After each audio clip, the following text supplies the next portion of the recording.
Olá, professor, tudo bem?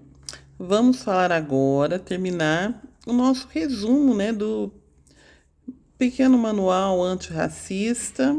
Estou errando aqui o nome do livro, da dona Djamila Ribeiro, Vamos lembrar aqui o livro da Djamila Ribeiro, Pequeno Manual Antirracista. E nós já trabalhamos aqui no YouTube durante duas reuniões, 15 capítulos, falamos sobre diversas nuances ali do preconceito, das experiências da Djamila a esse respeito. Ela nos dá orientações, como apoiar ações afirmativas, racistas, transformar seu ambiente de trabalho, leitura de autores negros, questionar o que consumimos culturalmente, como o negro é apresentado nos ambientes culturais, o cinema, rádio, televisão, internet, que ela não questiona tanto. E nós vamos terminar. O que ela nos recomenda? Olha, se eu tenho um manual antirracista, eu preciso aprender a como eliminar esse racismo da minha vida, do meu trabalho, das minhas ações. Se falo para professores, como eliminar esse racismo da minha sala de aula. Porque existe a sala de aula que ela é só minha, mas ela também foi habitada por professores que vieram antes. Só minha que eu digo é quando sou professor polivalente, eu tenho essa habilitação, Mas vieram outros professores, a não ser para aquela professora que trabalha com o berçário 1 da creche, houveram outros professores, houveram outras experiências. E então eu preciso desconstruir o racismo que existe naquele grupo, ainda que a experiência racista ali seja pequena. Então ela fala primeiro, olha, de questões aqui que não são ligadas à sala de aula, porque ela não fala especificamente para professores do primeiro ciclo da educação infantil. Conheça seus desejos e afetos, ou seja, enxergar essa pessoa negra, homem, mulher, seja qual orientação sexual que tiver, mas entendê-la como pessoa que sente, que vive, que tem desejos que vão além daquilo que está posto ali para aquele lugar social que ela ocupa. No nosso caso, o lugar de professora. Então aqui a Djamila fala muito da ultrassexualização das mulheres negras. Vamos lembrar, mulher negra sempre muito lembrada no carnaval, como quem dança bem, não pode dançar, não pode estar no carnaval, não pode ser ali alguém que viva do seu corpo, como um atleta, por exemplo? Claro que sim, mas a crítica é quando a pessoa é reduzida a seu corpo. Não é vista na sua história, não é vista nos seus sentimentos. E isso que ela fala dos desejos e dos afetos, que a pessoa vai além daquele corpo ali que ela habita. Ela não é o corpo, ela habita aquele corpo. Então ela vai além daquilo que é visto. Ou seja, existe uma desumanização da personalidade, e aqui principalmente das mulheres negras, ali que não são vistas enquanto sentimentos.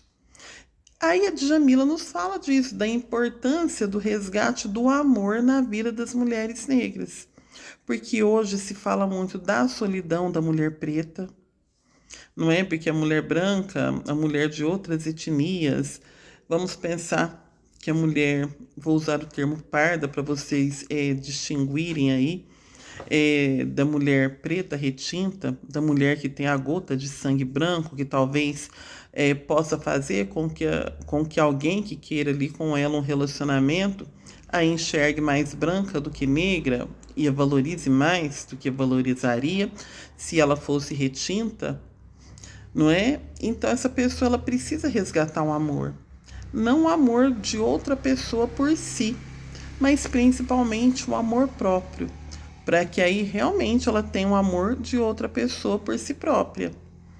E às vezes as pessoas questionam, né? Mas você fala para professores.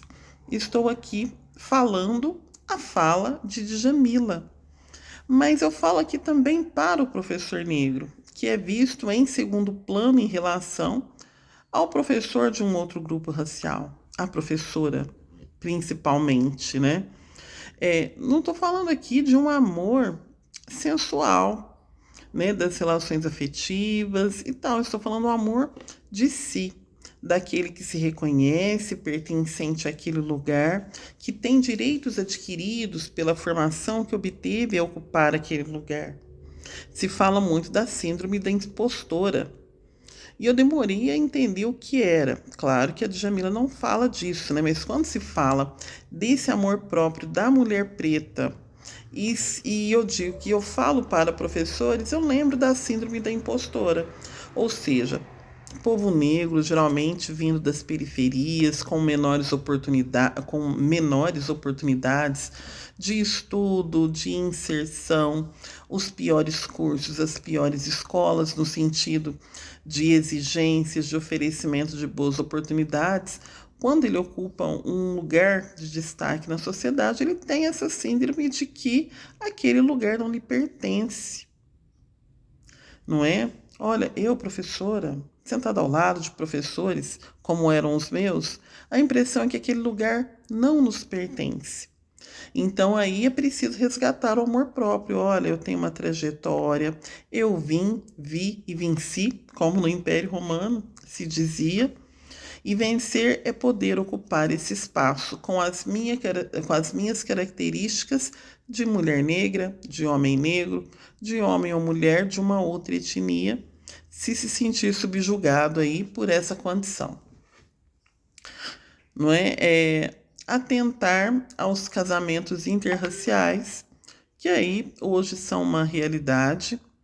100 anos atrás, diria que as relações espúrias, consideradas espúrias, né, eram as relações interraciais.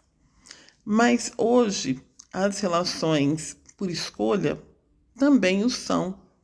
E é um diálogo aí, é um diálogo que eu falo assim, interior, um questionamento no momento de se terem filhos, né? Será que aquele que é o elemento branco da relação, ele almeja ter somente os traços brancos? Como ele vai lidar ao receber alguém que vem ali habitar a sua casa, fazer parte da sua vida, da sua família, que tem os traços negros? São muitos os conflitos. Homens, mulheres, brancos, brancas estão preparados para o racismo que seus filhos enfrentarão por conta dos seus companheiros e companheiras? Um outro tópico que a Djamila toca é o combate à violência racial.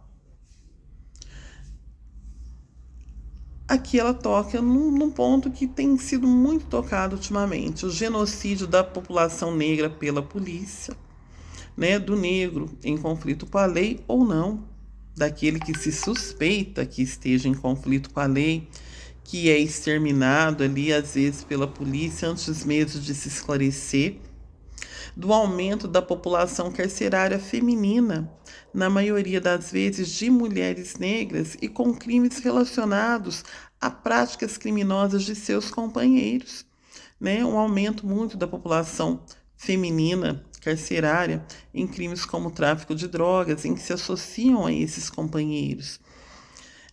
E também as dificuldades de empregos formais por parte das mulheres negras. Mas vocês perguntam, mas o capítulo não é sobre o combate à violência racial? Aqui eu não estou falando somente da violência que bate, que agride fisicamente, mas o fato de mulheres negras não conseguirem empregos formais não se relaciona, por exemplo, à falta de oportunidades, aos olhares de desprezo, a outras violências que não são físicas, que são simbólicas, mas que existem e que fazem com que a pessoa seja ali afastada do meio social, que tenha menos oportunidades de ingresso na sociedade. E nesse ponto, ela nos coloca aqui como uma oportunidade de combater essa violência, vislumbrar a existência de organizações que visam combater o sistema punitivista e excludente. Como assim punitivista? Punitivista, que pune, mas não é para punir aquele que é criminoso, aquele que é contra a lei, mas não punitivista seria no sentido de não combater somente a causa. A causa, por exemplo, o jovem negro ele roubou, ele se envolveu no tráfico de drogas. Isso não é a causa, isso é uma consequência. Isso é uma consequência de toda uma engrenagem social que faz com que aquelas situações sejam irresistíveis ao jovem negro. Saber quais as causas dessas situações serem irresistíveis é que é combater a violência. Porque senão realmente chegam-se a um ponto em que são realmente culpados, que não há muito o que fazer. Mas quando se busca saber a razão, aí sim se combate aquela questão social tão relevante. Então, enfim, em resumo, depois de um mês lendo a Djamila, sejamos todos antirracistas. Então, ela pede que o livro ele seja usado como uma contribuição para eliminar o racismo e promover uma sociedade mais justa. Porque mesmo que todos não se tornem experts em racismo, que talvez não abram mais o livro, com certeza houve tópicos que os fizeram refletir sobre a questão racial, sendo ou não pretos ou pardos, né? O grupo de negros da nossa sociedade. Então, esse é o objetivo da Djamila Ribeiro, que, repito, se não se sentem atraídos para discutir a questão racial, eu digo, é um livro que é literatura de concurso e que norteia toda uma prática educacional. Para ser educador hoje, é necessário ser um educador antirracista, mesmo que no seu íntimo você tenha posturas antiquadas, mas na prática é necessário mostrar um novo posicionamento.